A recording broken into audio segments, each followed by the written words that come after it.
채무자에게 돈을 받기 위해서 챗GPT, 제미나이 등 AI에게 물어보고 또 그 답변을 그대로 따라하시는 분들이 최근 정말 급증하고 있죠. 그런데 잘못된 정보를 가지고 실수를 하게 되면 채무자에게 돈 한 푼 받지 못하고 여러분의 모든 돈이 그대로 날아가 버린다는 것입니다. 돈 받습니다. 수수료 없습니다. 채권자는 좋습니다. 채무자는 갚습니다. 돈 맡깁니다. 결과로 증명합니다. 지금 전화합니다. 모두 다 받습니다. 채권자 통장에 돈 이고입니다. 자, 그렇다면 절대 사용하면 안 되는 AI 툴은 과연 무엇일까요? 우선 오늘 내용의 결론부터 먼저 말씀을 드려야겠습니다. 제가 챗GPT, 클로드, 제미나이 등 요즘 가장 많이 쓰는 AI들을 직접 하나하나 다 써보면서 아니, 같은 질문을 던졌는데도 이렇게까지 실력 차이가 날 수가 있을까 하면서 정말 깜짝 놀랐다는 거죠. 사기 피해를 당하거나 돈을 못 받는 일이 생기면 정말 뭐부터 해야 될지 막막하고 또 답답한 상황에 처하게 됩니다. 그런데 요즘은 변호사 사무실이나 법무사를 찾아가기 전에 우선 쉽고 편안하게 물어볼 수 있는 AI에게 채무자한테 돈 받는 방법 좀 알려줘 하고 물어보는 분들이 엄청나게 많아졌다는 거죠.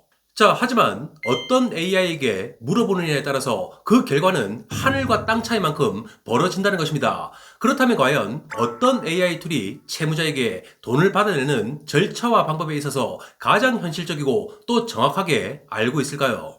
이 선택 한 번으로 돈을 받을 수 있느냐 아니면 못 받느냐가 결정이 된다는 겁니다. 자, 그래서 오늘은 우리가 가장 많이 사용하는 챗GPT 그리고 제미나이 이 둘을 정면으로 한번 비교해 보시죠. 참고로 클로드 같은 경우는 챗GPT와 거의 비슷한 정보를 제공하기 때문에 오늘 비교에서는 제외를 하겠습니다. 자, 그럼 첫 번째 질문. 채무자가 돈을 안 주는데 이제 뭐부터 해야 될까? 제가 이 질문을 가장 첫 번째로 던진 이유가 있습니다. 추심이 직업이 아닌 일반 채권자분들 입장에서는 전체적인 방향을 어떻게 잡느냐가 가장 중요하기 때문이겠죠. 방향을 한번 잘못 잡으면 그때부터 시간이고 돈이고 전부 다 엉뚱한 곳에 쏟아붓게 될 것입니다. 자, 그럼 먼저 챗GPT는 어떻게 답변을 했을까요? 챗GPT는 이렇게 순서를 잡았습니다. 채권 발생, 독촉, 소송, 강제집행, 채권 회수. 이걸 보는 순간 추심을 좀 해보신 분들은 하셨을 겁니다. 이건 정말 잘못된 순서죠. 생각을 한번 해보십시오. 전화독촉 몇 번 해서 돈을 줄 채무자였다면 지금 이 영상을 보면서 고민을 하고 계시는 채권자분들은 단 한 분도 없겠죠. 자, 하지만 챗GPT의 답변은 우선 가압류나 소송 등 법적 절차를 하기 전에 채무자와 연락하고 또 협상을 먼저 시도해보세요. 그 이유는 강제집행이나 소송 등을 하면 비용과 시간이 들어가고 또 스트레스를 받기 때문입니다. 만약 채무자와 협상이 안 돼서 소송을 하게 되면 판결문을 받는 즉시 재산 명시를 하세요. 이런 정보를 제공한다는 겁니다. 만약 지금 화면에 보이는 챗GPT가 알려준 정보를 가지고 채권자분들이 그대로 진행을 한다? 그렇게 하면 돈 떼일 가능성이 아주 높다는 거죠. 그 반면 제미나이의 답변은 어땠을까요? 한번 보시죠. 채무자에게 무의미한 연락을 하지 말고 우선 증거부터 확보하십시오. 계좌 이체 내역, 각종 계약서, 채무자와 주고받은 문자 내용, 통화 녹음 파일까지 가지고 있는 모든 증거를 수집하는 것이 첫 번째입니다. 그리고 그 증거를 토대로 민사와 형사 절차를 동시에 고민하셔야 합니다. 자, 이렇게 답변을 합니다. 그런데 여기서 제미나이가 엄청난 실무 꿀팁까지 하나를 던집니다. 채무자에게 무의미한 연락을 하지 말고 우선 증거부터 확보하십시오. 계좌 이체 내역, 각종 계약서, 채무자와 주고받은 문자 내용, 통화 녹음 파일까지 가지고 있는 모든 증거를 수집하는 것이 첫 번째입니다. 그리고 그 증거를 토대로 민사와 형사 절차를 동시에 고민하셔야 합니다. 채무자의 심리를 흔들고 또 압박감을 주기 위해서 내용 증명을 발송하는 것이 좋습니다. 하지만 일반적인 내용 증명이 아닌 돈이 조금 들더라도 변호사 명의나 법무법인 명의로 발송하십시오. 한번 생각해 보십시오. 그럼 법무법인의 각 잡힌 문서에 떡하니 명판까지 찍혀서 집으로 날아간다면 채무자는 어떻겠습니까? 불안감에 잠을 못 자다가 소송 전에 먼저 합의하자고 연락이 오는 경우도 많습니다. 자, 이렇게 제미나이가 말을 한다는 겁니다. 이건 솔직히 추심 실무자들이 현장에서 쓰는 팁인데 AI가 이걸 어떻게 알고 있는지 정말 깜짝 놀랐습니다. 그리고 위에서 보면 챗GPT는 독촉을 먼저 하고 그게 안 되면 소송을 하라고 했죠. 그 반면 제미나이는 조용히 움직여서 채무자의 재산이 없어지기 전에 또 채무자가 도망을 가기 전에 보전 절차인 가압류 등을 먼저 하라고 제안을 합니다. 자, 그런데 여러분, 여기서 더욱더 놀라운 부분이 나옵니다. 향후 소송을 하고 판결문을 받으면 제미나이 같은 경우 재산 명시 신청을 하지 말라고 했죠. 이건 챗GPT랑 완전히 정반대의 말을 하고 있다는 겁니다.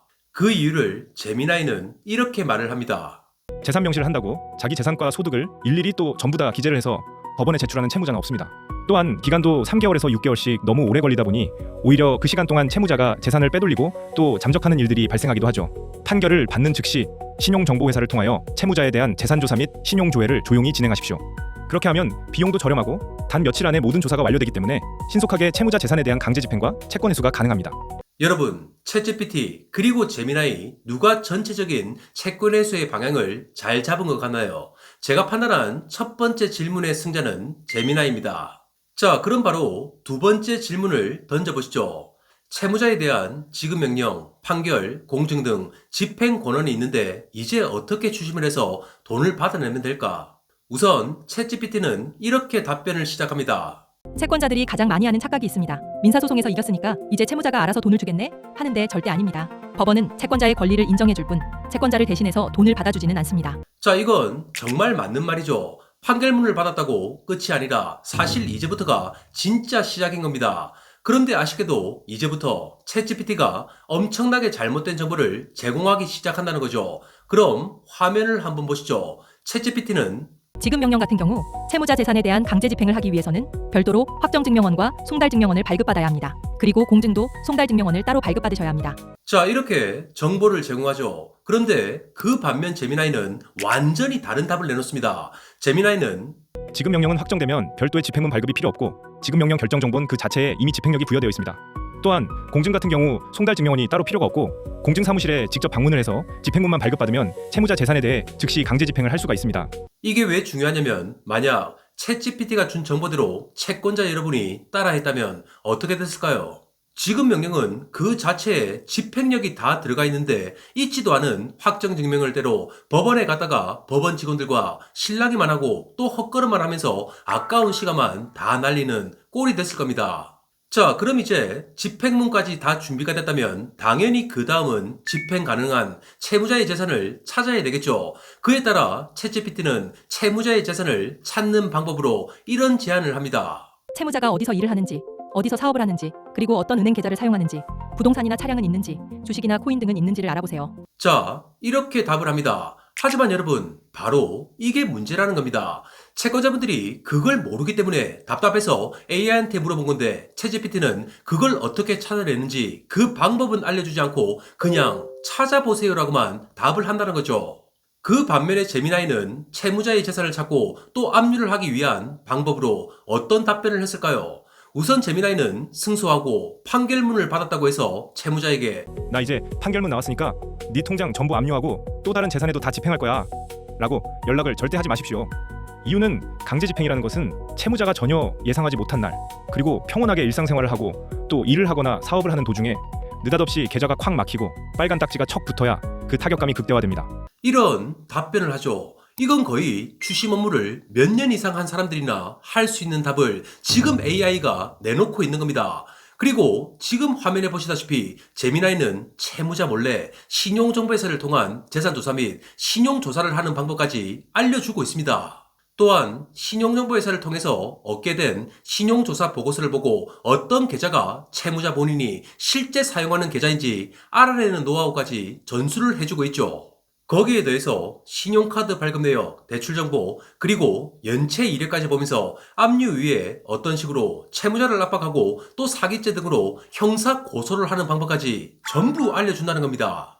그런데 여기서 저 또한 깜짝 놀라게 하는 답변이 지금부터 나옵니다. 채무자 집 살림살이에 빨간 딱지를 붙이는 유체동산 집행 많이들 하시죠? 그 절차에 대해서 제미나이는 이렇게 얘기를 합니다. 솔직히 말씀드려서 채무자 집 안에 있는 중고 가전제품이나 가구를 압류하고 또 팔아봐야 돈이 얼마 안 됩니다. 집행관 비용, 열세공 비용, 이페인 비용 등 이런 걸 다 빼고 나면 사실 남는 것도 없죠. 그럼에도 불구하고 왜 추심 전문가들은 이 절차를 강력하게 추천할까요? 그건 채무자가 가족들과 평온하게 살고 있는 집에 집행관, 그리고 채권자, 그리고 건장한 사람들 여럿이 들이닥쳐서 거실과 안방을 헤집으며 빨간 딱지를 붙이는 겁니다. 이를 지켜보는 채무자의 배우자, 자녀 혹은 부모가 받는 충격과 공포는 엄청나죠. 퇴근하고 집에 돌아온 채무자는 그 가족들의 원망과 피눈물 섞인 질타를 마주하게 됩니다. 간혹 악질 채무자들은 그럼에도 돈을 안 주고 결국 경매까지 가는 경우 어차피 내 배우자가 우선 매수해서 싸게 살 건데 하면서 버팁니다. 하지만 매수를 하든 안 하든 그 과정 자체가 집안을 지옥으로 만들고 또 압박을 하기 때문에 채권 회수에 큰 기회가 되기도 합니다. 자, 여러분, 이 내용은 제가 제 의견을 말씀드린 게 절대 아닙니다. 제미나이가 이렇게 답을 한 겁니다. 그럼 두 번째 질문이었던 집행 권한을 가지고 이제 어떻게 채무자에게 돈을 받아내면 될까에 대한 답변을 보면서 누가 정답에 가까웠다고 생각을 하십니까? 저는 제미나이의 손을 들어주고 싶습니다. 자, 그럼 마지막 세 번째 질문을 던져보겠습니다. 재산도 없고 또 뭘 하는지도 모르는 채무자에게 돈을 받아낼 수 있는 방법이 과연 없을까? 이 질문은 아마 모든 채권자분들이 가장 궁금해하는 내용일 겁니다. 자, 우선 챗GPT의 답변은 이렇습니다. 채무자 명의로 아무런 재산이 없다면 회수가 될 수도 있고 안 될 수도 있습니다. 통장 압류에 실패하고 또 채무자 부동산이 없다고 해서 포기하지 마십시오.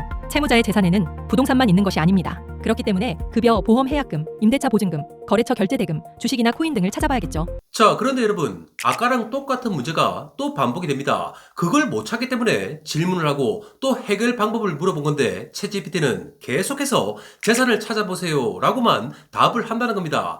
어떻게 찾는지 그 핵심이 빠져 있다는 거죠. 그리고 결국 챗GPT는 이런 재산이 없다면 회수 가능성이 없다고 스스로 결론을 내려버리게 됩니다.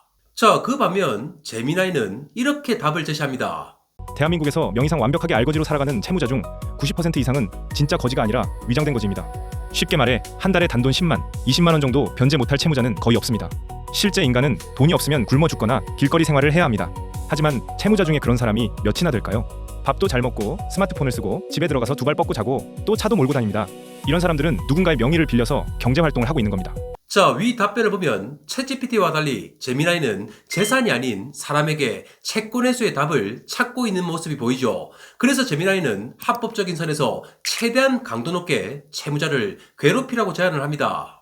연락을 하고 또 찾아가고 일상생활의 불편함과 고통을 주라는 거죠. 그리고 여기서 제미나이는 또 한 가지를 짚어줍니다. 현재 채무자 명의로 재산이 없다고 해서 과거에도 없었을까요?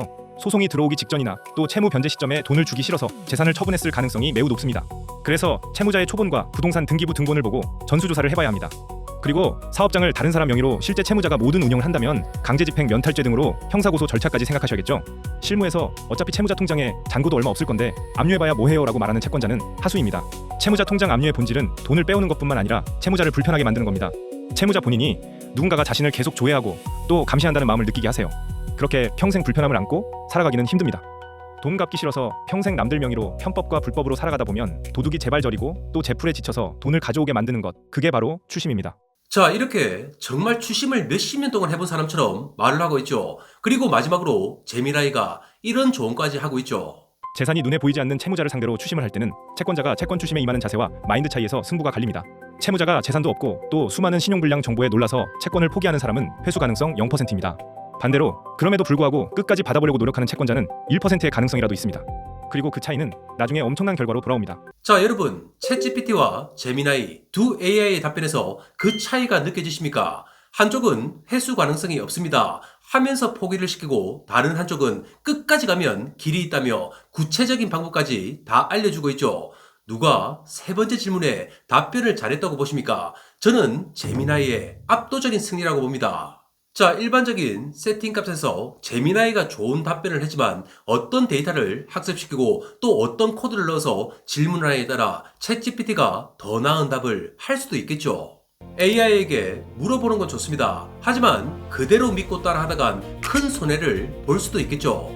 사람의 마음을 움직이는 채권 회수의 답은 결국 채권자 여러분이 어떤 자세와 마음을 가지고 진행하느냐에 따라 결과가 달라지게 될 것입니다. 채권자 여러분의 돈이 전부 회수가 되는 날까지 돈도는 더욱더 좋은 추심 정보로 여러분들을 매주 찾아뵙겠습니다. 이상 돈을 받게 도와주는 돈도의 이성훈이었습니다. 감사합니다.